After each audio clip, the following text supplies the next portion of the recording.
येऊरच्या पायथ्याशी संजय गांधी राष्ट्रीय उद्यानाला लागून असलेली सुमारे 193 वनजमीन ही ठाणे महानगरपालिकेच्या विकास आराखड्यानुसार जैविक उद्यान म्हणून आरक्षित आहे. त्यामुळे टीडीआर देताना फक्त 8% टीडीआर द्यावा असा नियम आहे. मात्र ठाणे महानगरपालिकेने सुमारे 200% टीडीआर दिला आहे. विशेष म्हणजे ज्या कालावधीमध्ये येथील प्रशासकीय प्रक्रियेवरती सर्वोच्च न्यायालयाने स्थगिती दिली होती, त्याच कालावधीमध्ये ठाणे महानगरपालिकेने जागेचा ताबा घेऊन सर्वोच्च न्यायालयाचाही अवमान केला आहे, असा आरोप राष्ट्रवादी काँग्रेस शरदचंद्र पवार पक्षाचे जिल्हाध्यक्ष मनोज प्रधान यांनी केला आहे. दरम्यान या प्रकरणामध्ये अवघ्या 4 दिवसात सुमारे 15,000 ठाणेकरांनी स्वाक्षरी अभियान राबवून न्यायालयातील खटल्यामध्ये माघार घेऊ नये असे सुचवूनही परस्पर तडजोडीचे धोरण अवलंबण्यात आल्याचं प्रधान यांनी सांगितलं आहे. मनोज प्रधान यांनी पत्रकारांना दिलेल्या माहितीनुसार येऊरच्या पायथ्याशी संजय गांधी राष्ट्रीय उद्यानाला लागून चितळसर मानपाड्यातील 193 एकर वनजमिनी ठाणे महानगरपालिकेच्या विकास आराखड्यामध्ये बायोडायव्हर्सिटी म्हणजेच जैविक पार्क म्हणून आरक्षित आहेत. हा परिसर संजय गांधी राष्ट्रीय उद्यानाच्या अतिसंवेदनशील क्षेत्रामध्ये समाविष्ट करण्यात आलेला आहे. तरीही आज 2,800 कोटींचा टीडीआर देण्याची प्रक्रिया ठाणे महानगरपालिकेने सुरू केलेली आहे. या विरोधात 15,000हून अधिक ठाणेकरांनी 4 दिवसांमध्ये या जमिनीच्या संरक्षणासाठी स्वाक्षरी अभियान राबवले आहे. त्यामुळे ठाणे महानगरपालिका दुर्लक्ष करत असल्याचं दिसून येत आहे. कित्येक दिवस या ठाणे शहरात 194 एकरच्या टीडीआरच्या घोटाळ्याची चर्चा चालू आहे. आज देखील महासभेमध्ये 2 लक्षवेधी ह्याच प्रकरणावर आहेत. मी तुम्हाला ह्या फिल्मच्या माध्यमातून जी माझ्याकडे माहिती आहे ती सांगतो. 1975 मध्ये दयाबाई या कंपनीची जागेवर वन लागलं. ते वन लागलं, ती नोटीस देण्यात आली वॉचमनला आणि मालकाला दिली नाही. हा त्याच्या मागे एक निकष लावून 40 वर्षानंतर 45 वर्षानंतर केस चालली आणि हायकोर्टाने निकाल असा दिला की तुम्ही योग्य माणसाच्या हातात नोटीस दिली नाही आणि म्हणून हे खारिज झालं आणि दयाबाईला परत ही जागा मिळाली. म्हणजे जी चूक एका फॉरेस्टच्या अधिकाऱ्यांनी 50 वर्षापूर्वी केली, त्याचा भूदंड ठाणे शहराच्या नागरिकांना आज बसतोय. 2017 मध्ये ही केस परत एमआरटी कोर्टात गेली आणि एमआरटी कोर्टाने पुन्हा एकदा दयाबाईच्या नावाने ही च्या बाजूने हे निकाल दिला. आता विषय असा आहे की आपण 100 एकर ह्या 194 एकर्स की 100 एकरवर टीडीआर देतोय. टीडीआर आपण कशावर देतोय?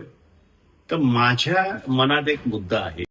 मुद्दा असा आहे की त्याच्यावर जे रिझर्वेशन टाकलं ते बायोडायव्हर्सिटी पार्कसाठी टाकलं का पार्कसाठी टाकलं, हा खूप मोठा मुद्दा आहे. त्याचं कारण असं की जर बायोडायव्हर्सिटी पार्कचं रिझर्वेशन असेल तर फक्त 8% टीडीआर मिळू शकतो आणि जर फक्त पार्क आहे तर हे कॅल्क्युलेशन 200% जातं. म्हणजे जे 2800 कोटी रुपयाचं त्यांना टीडीआर मिळणार आहे ते खरंच जर ते बायोडायव्हर्सिटीचं जर त्याच्यावर रिझर्वेशन असलं तर त्यांना फक्त 112 कोटीचा टीडीआर मिळणार. आता पुढचा मुद्दा असा येतो की जर 82 लाख स्क्वेअर फीट टीडीआर ह्या ठाणे शहरात लोड होणार असेल तर ह्या छोट्या चुकीचा भूदंड हे ठाणे शहरातले सगळे नागरिक यांना सहन करायला लागणार आहे. म्हणजे किमान 18 ते 20 हजार घरं फक्त ह्या टीडीआर वर जनरेट होणार आहे. आज या ठाणे शहरात पाणी नाही, रस्ते नाही, स्वतःचं मलनिसारण केंद्र नाही आणि कुठल्याच सुविधा पाहिजे त्या पद्धतीने नसताना आणखीन 18 ते 20 हजार घरांची जर ही सोय ही टीडीआर मार्फत होणार असेल तर आपण कुठे जातो? दुसरा एक मुद्दा माझ्या समोर आहे की, आणि हा मुद्दा सर्वात महत्वाचा आहे की टायटलच्या अगेन्स्ट आपण सुप्रीम कोर्टमध्ये जायला होतं. आपलं टायटल चॅलेंज करायला पाहिजे होतं, तर टीएमसीनी चॅलेंज केलं टीडीआर. ऍक्च्युअली चॅलेंज करायचं होतं टायटल आणि ते करायचं होतं फॉरेस्टने. पण आम्हाला माहिती अशी आहे की फॉरेस्ट मिनिस्ट्रीला परवानगीच दिली नाही सीएम ऑफिसमधनं हे चॅलेंज करायला. याचं कारण काय मला अजून कळत नाही. दुसरं, जेव्हा महानगरपालिका सुप्रीम कोर्टमध्ये गेली तेव्हा 20 जुलै तारीख पडली आणि तोपर्यंत टीडीआर वर स्टे आला. टीडीआर वर स्टे आल्यानंतर तुम्ही मध्येच 29 मेला तुम्हाला गरज काय होती कन्सेंट फाईल करायला आणि तुमची केस मागे घ्यायला?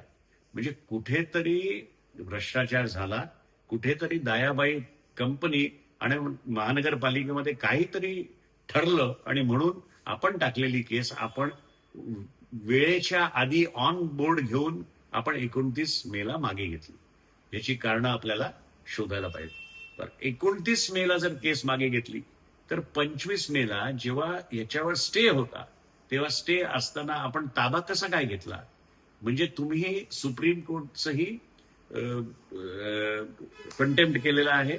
सुप्रीम कोर्ट जर स्टे देत आहे तर ती स्टे उठवायच्या आधी तुम्ही कंटेम्प्ट केलाय असं आमचं म्हणणं आहे. त्यामुळे याच्यावरही गौर झाला पाहिजे. एकंदर म्हणायचं तर 51 वर्ष आता आज पूर्ण झाली. 51 वर्ष केलेल्या एका छोट्या चुकीचं भूदंड हे ठाणे शहरातल्या सगळ्या नागरिकांना पडतंय. ते आम्ही कदापि सहन करणार नाही आणि राष्ट्रवादीच्या माध्यमातून 12 जुलैला सुप्रीम कोर्ट सुरू झालं तर आम्ही 100% याच्या विरोधात, महानगरपालिकेच्या विरोधात, दयाबाईच्या विरोधात आम्ही सुप्रीम कोर्टात जाऊ. दुसरं एक आपल्याला सांगतो की हे पिटिशन आम्ही सुप्रीम कोर्टमध्ये घेऊन जायचं याच्यासाठी सह्या गोळा करायला सुरुवात केली आहे आणि 4 दिवसामध्ये 15,000हून जास्ती ठाणे शहराच्या नागरिकांनी सह्या केलेल्या आहेत. म्हणजे किती संतप्त या विषयावर ठाण्याचे नागरिक आहेत ह्याच्यावरनं ते कळून येईल.